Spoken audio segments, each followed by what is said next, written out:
আসসালামু আলাইকুম। তুলি বিচিত্রায় আপনাকে স্বাগতম। আমি সুমাইয়া বলছি গোপালগঞ্জ থেকে। আবারও হাজির হলাম আরেকটা টিউটোরিয়াল ভিডিও নিয়ে। তো আজকে দেখেই বুঝতে পারতেছেন কি নিয়ে হাজির হয়েছি। হ্যাঁ, আজকে আমি হাতের কাজের একটা পাঞ্জাবি করে দেখাবো। কিভাবে সেলাই করে কাজটা করতে পারবেন বা কোন সুতা দিয়ে কাজ করলে ভালো লাগবে বা যে কিভাবে কাজটা করতে হবে, সব মিলিয়ে আজকের ভিডিওটা থাকছে। তো আমি একটু আমার হকারি করে নিই, আমার চ্যানেলের বিজ্ঞাপন করে নিই। তো আপনারা যারা আমার চ্যানেলে নতুন তারা আমার চ্যানেলটিকে সাবস্ক্রাইব করে দিবেন, আর ভিডিওটা ভালো লাগলে অবশ্যই একটা লাইক করে দিবেন। আর যারা পুরাতন আছেন তাদেরকে অনেক অনেক ধন্যবাদ সাবস্ক্রাইব করার জন্য। তো এখানে প্রথমে আমি একটা আয়রন কটন পাঞ্জাবি নিয়ে নিয়েছি, আর পাঞ্জাবিটা দেখতে পাচ্ছেন খুবই সফট আর খুবই একদম পাতলা। দেন এখানে আমি একটা কাগজে এখন ড্রয়িং করে নিব যে ডিজাইনটা কেমন হবে। তো আমি কাপড়ে ড্রয়িং করতে যেহেতু আমার অনেকটা বেশি সময় লেগেছে, এর জন্য আমি শর্টকাটে কাগজে আপনাদেরকে ড্রয়িং করে দেখাচ্ছি যে আমি কিভাবে ড্রয়িংটা করতেছি। তো এখানে আমি প্রথমে কাঁথা স্টিচ দিয়ে নিচ্ছি, যেটা আপনারা পাঞ্জাবিতেও দেখতে পাইছেন। দেন এখানে কিছু ঝরা পাতা দিব, আমি ঝরা পাপড়ি বলতে পারেন। দেন তারপরে আমি ফুলগুলো আঁকবো। তো এখানে আপনারা চাইলে আপনাদের পছন্দ অনুযায়ী কালার কম্বিনেশন করতে পারেন।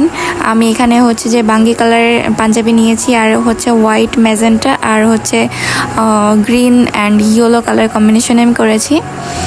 আর আপনার কি বলে এটাকে বাঙ্গি কালার নেওয়ার একটাই কারণ যে আমি এই রঙের একটা শাড়ি ছিল আমার, এর জন্য আমার হাজব্যান্ডের পাঞ্জাবিটা আমি এই রঙের নিয়েছি, যেন ম্যাচিং পরতে পারি। তো আমরা বরাবরই না এরকম করি, একটু ম্যাচিং পরার ট্রাই করি বিশেষ ওকেশনে। তো এখানে দেখতে পাচ্ছেন আমি এগুলো এঁকে নিচ্ছি। আর এগুলো যে আমি কিভাবে আঁকতেছি এটা না বলে বোঝানোর মতো না, মানে এটা যার যার হাতের উপর ডিপেন্ড করে। এখন আমি আপনাকে কীভাবে বলে বোঝাবো বলেন? এটা তো কোনো মাপঝোপ নাই। মাপঝোপ থাকলে আমি বলে দিতে পারি এখানে এই মাপ দিয়ে, এখানে এই মাপ দিয়ে করতে হবে। যাই হোক, আপনারা একটু দেখে বাসায় এরকম কাগজে 2-3 বার প্র্যাকটিস করলেও আপনাদের ইজি হয়ে যাবে হাতটা। আর আমি কিন্তু এটা জাস্ট আপনাদেরকে ড্রয়িং করে দেখাচ্ছি। আমি কিন্তু এইটা পাঞ্জাবিতে ছাপ দিয়ে আঁকিনি। পাঞ্জাবিতেও আমি এরকম এখন যেমন ফ্রি হ্যান্ডে আমি আঁকতেছি, পাঞ্জাবিতেও আমি এরকম ফ্রি হ্যান্ডেই এঁকে নিয়েছি। তো এই যে দেখতে পাচ্ছেন পাঞ্জাবিতে আমার আঁকার ডান হয়ে গেছে। আর এটা পেন্সিল দিয়ে এঁকে নিয়েছিলাম। আর পেন্সিলের দাগটা কিন্তু আপনি ওয়াশ করার পরে চলে যাবে, থাকবে না এটা। আর এখানে আমি যে রেশমি সুতা নিয়েছি, আর এই সুতাগুলো একটা গাড়ি আমার কাছে নিয়েছিল 60 টাকা করে। এই যে দেখতে পাচ্ছেন এখানে আমি 4 গুণ করে নিয়েছি একটা সুতাকে, মানে 4 গুণ মানে যে টোটাল 4টা সুতা, 4 তার সুতা এখানে আছে। দেন আমি এখন কাজটা শুরু করতেছি। ওই যে দেখতে পাচ্ছেন আমি কিন্তু ফুলের পাপড়ির মাঝখান থেকে একটা 4 তুললাম উপর দিক থেকে, দেন নিচের দিক থেকে আবার একটা 4 তুললাম কিছুটা গ্যাপ দিয়ে, আবার উপর দিকে একটা 4 তুললাম। তো এখানে কিন্তু আমি একদম এপিট ওপিট করে তুলতেছি না, উপর পিঠে যে 4টা বেশি রাখতেছি, আর নিচের পিঠটাতে অল্প একটু থাকবে। এই যে দেখতে পাচ্ছেন ছোট্ট অল্প একটু করে ধরে নিলাম। দেন আবার একটা 4 হয়ে গেল, আবার ওই 4-এর উপর দিয়ে আরেক পাশে আমি আরেকটু করে এই যে তুলে নিলাম সুইটা। মানে এটা আমি আসলে কিভাবে বলে বোঝাবো, আই ডোন্ট নো। আমি এটাতে খুব বেশি অভিজ্ঞ না, তবে আশা করি আপনারা ভিডিওটা একবারের জায়গায় টেনে 2 বার দেখলেই বুঝতে পারবেন, ইজি হয়ে যাবে তখন ব্যাপারটা। আর এটা খুবই সহজ, কোনো প্যানিক হওয়ার কোনো কিছু নাই, খুব সিম্পল একটা।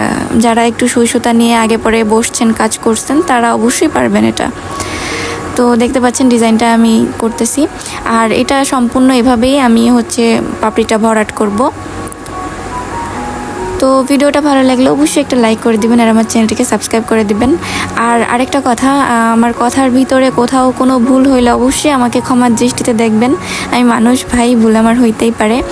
আর আমার ভিডিওতে কোথায় কি ইমপ্রুভ করতে হবে বা যে কোন কথাটা কেমন বললে ভালো হবে, সেটা অবশ্যই আপনারা আমাকে বলতে পারেন, জানাইতে পারেন। বা আমার এডিটিংয়ের ব্যাপারে কারো কোনো পরামর্শ দেওয়ার থাকলে আমাকে দিতে পারেন, আমি সদরে গ্রহণ করব। আর যে নেক্সট ভিডিওতে আপনার মতামত অনুযায়ী আমি ভিডিও আপলোড করার চেষ্টা করব। আর ভিডিওটা বুঝতে কারো কোনো প্রবলেম হলে আমাকে কমেন্ট বক্সে জানাবেন। সুতা সম্বন্ধে, পাঞ্জাবি সম্বন্ধে কারো কোনো কিছু জানা থাকলে আমাকে জানাইতে পারেন, কোনো সমস্যা নেই। দেন এখানে আমি একটু স্পিড বাড়িয়ে কাজটা দেখিয়ে দিচ্ছি। তো একই প্রসেসে আমি সবগুলো ফুল করে নিয়েছি। দেন এখানে আমি একটা সুতা নিয়েছি, আর এই সুতাটা কিন্তু রেশমি সুতা না, এটা 20 টাকা দামের একটা ফান্দি সুতা, সুতি সুতা এটা। তো এই সুতাটাকে আমি 3 তার করে নিয়েছি। দেন এখানে আমি একটা সেলাই দিব হচ্ছে যে বুটি বুটি সেলাই। এই সেলাইটাকে বলে হচ্ছে বুটি 4। তো দেখতেই পাবেন এটা হচ্ছে একটা গিট 4 বলে অনেকে, আবার অনেকে বলে বুট 4। তো আমি হচ্ছে এটার কোনো নাম, নিজস্ব কোনো নাম জানি না, বা সঠিক হচ্ছে কিনা আমি সেটাও জানি না। আপনারা কী নামে চিনেন আমাকে অবশ্যই জানাবেন, আমার ভুল হলে তাহলে আমি শুধরে নিব। এই যে দেখতে পাচ্ছেন প্রথমে আমি একটা সুই তুলে নিচ্ছি, দেন হচ্ছে যে আমি সুইয়ের মাথায় 3-4টা প্যাচ দিয়ে নিচ্ছি, দেন সেই প্যাচটা ওইভাবে রেখেই আমি আবার সুইটা নিচের দিকে ঢুকিয়ে দিচ্ছি এই যেভাবে। দেন হচ্ছে একটা গিট 4 বা হচ্ছে একটা বুট 4 হয়ে যাবে। আর এটা কিন্তু এখানে ফুলের রেণু হিসাবে কাজ করছে, আর এটা হচ্ছে ফুলের ভিতরে দেওয়া আরও বেশি কেমন যেন গ্লো করতেছে, একটা 3D লুক দিচ্ছে। আমার কাছে খুবই ভালো লাগে এই 4টা, মানে যে কোনো ফুলের মাঝখানে একটু দিলে অনেকটা বেশি গর্জিয়াস লাগে। তো এই যে দেখতে পাচ্ছেন মাশাআল্লাহ অনেক সুন্দর হয়েছে। আর আপনারা যদি রেশমি সুতা দিয়ে কাজ করেন তাহলে কিন্তু আপনার কাজটা যেমন ফুটবে তেমন হচ্ছে দেখতে ভালো লাগবে। তো এখানে আমি হচ্ছে ওই যে ডালপালার মাঝখানে মানে মাথায় এক একটা করে আমি এরকম বুট 4 দিয়ে নিয়েছি।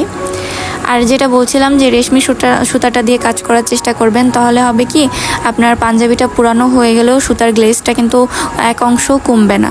আর আপনি যদি এমনি সুতা দিয়ে কাজ করেন তাহলে কিন্তু আস্তে আস্তে করে সুতার এমনিতেই তো সুতাতে কোনো গ্লেজ থাকে না, আর আস্তে আস্তে করে এটা আরও বেশি পুরানো হয়ে যাবে, দেখতে আস্তে আস্তে করে পচা লাগবে। আবার অনেক সময় হয় কি সুতা থেকে না রঙও ওঠে, আমি খেয়াল করে দেখেছি গাঢ় কালারগুলো থেকে রঙ ওঠে। তো এর জন্য একটু চেষ্টা করবেন একটু রেশমি টাইপের সুতা দিয়ে কাজ করার জন্য, যেন আপনার এত কষ্টের একটা জিনিস খুব দ্রুত নষ্ট না হয়ে যায়। দেন এখানে আমি একটা পার্পল কালারের সুতা নিয়েছি, এটাও রেশমি সুতা। তারপর এখানে আমি হচ্ছে যে ফুল দিয়ে দিচ্ছি। আর এটা না একটা ওই যে বাগানবিলাস টাইপের ফুল ছিল, বাগানবিলাসের যে লতা ফুলটা না, ওই ফুলটা আমি এখানে দিয়েছি। এটা আসলে কোনো ধরাবাঁধা নিয়ম নেই যে এই ফুলের এই কালারটাই দিতে হবে। যেমন এই সাদা ফুলটা যে কী ফুল আমি নিজেও জানি না, যেমনটা ভালো লাগছে আমি তেমনটা দিয়ে দিছি। তো দেখতে পাচ্ছেন আমি হচ্ছে ড্রয়িং অনুযায়ী সেলাই করে নিচ্ছি। আর সেলাইয়ের কাজে আপনার ড্রয়িংটা হচ্ছে মেন ইম্পর্টেন্ট, মানে আপনার ড্রয়িংটা যেমন হবে আপনার সেলাইটা তেমনই হবে। তো এর জন্য ড্রয়িংটা চেষ্টা করবেন একটু ভালো করে করার, যেন হচ্ছে যে ডিটেইলস থাকে ড্রয়িংয়ের ভিতরে, যেন একটা সূক্ষ্মতা থাকে। তো এখানে দেখতে পাচ্ছেন আমি কাজটা করে নিচ্ছি। আর পাতাগুলাও কিন্তু আমি সেম ওয়েতেই করেছি, পাতাগুলাও আমি ভরাট সেলাই দিয়ে করেছি। আর ওই যে হলুদ যে কি বলে জিপসি ফুলের মতো যে দিয়েছি বুটি বুটি, ওইটাও তো একদম একটা কাঁথা স্টিচ দিয়ে তার মাথায় এক একটা করে বুটি দিয়েছি। দেন এখানে আমি আয়রন করে নিচ্ছি। আর কাপড়টা দেখতে পাচ্ছেন একদম ঘুচমুচ হয়ে গেছে কাজ করতে করতে। আর কাজ করার সময় আপনারা করবেন কি এরকম, মানে আয়রন করার সময় একটু পানির ছিটা দিয়ে নেবেন, তাহলে হচ্ছে যে যেমন কাপড়টা অনেক ভালোভাবে থাকে, আর হচ্ছে যে কাপড়ের কোনো প্রবলেম হওয়ার সম্ভাবনা থাকে না। এখন অনেকেই বলতে পারেন আপু তুমি যে সাইডে একটা ডিজাইন করেছো পাঞ্জাবির অপর পাশে, ওই ডিজাইনটা তো দেখাইলা না।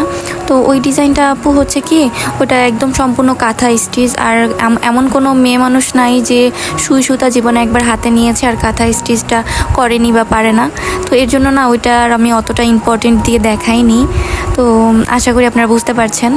তো ভিডিওটা ভালো লাগলে অবশ্যই একটা লাইক করে দেবেন। আর কে কোথা থেকে আমার ভিডিও দেখছেন, কোন জেলা থেকে, অবশ্যই আমাকে কমেন্ট করে জানাবেন যে আপু আমি এখান থেকে তোমার ভিডিও দেখছি, ভিডিও দ্বারা কিছু শিখতে পারছি, কিছু উপকার হয়েছে। আসলে আপনাদের এই কমেন্টগুলো পড়লে না আমার অনেক বেশি ভালো লাগে, আমার কাজ করার উৎসাহটা আরও বেড়ে যায়, যেটা সত্যি কথা। আর আমি অনেক বেশি ইন্সপায়ার হই যে আমার দ্বারা কেউ কিছু শিখতে পারছে, আমি কারো উপকারে আসতে পারছি, এটা জেনে না অনেক বেশি ভালো লাগা কাজ করে। তো যাই হোক, এই যে দেখতে পাচ্ছেন পাঞ্জাবিটার ফাইনাল লুক কেমন হয়েছে অবশ্যই কমেন্ট করে জানাবেন। তো এই ছিল আজকের ভিডিওটি ভালো লাগলে একটা লাইক করে দেবেন, কমেন্ট করবেন, শেয়ার করতে পারেন। তো দেখা হবে নতুন কোনো ভিডিওতে, সেই পর্যন্ত ভালো থাকবেন, সুস্থ থাকবেন, তুলি বিচিত্রার পাশেই থাকবেন। আল্লাহ হাফিজ।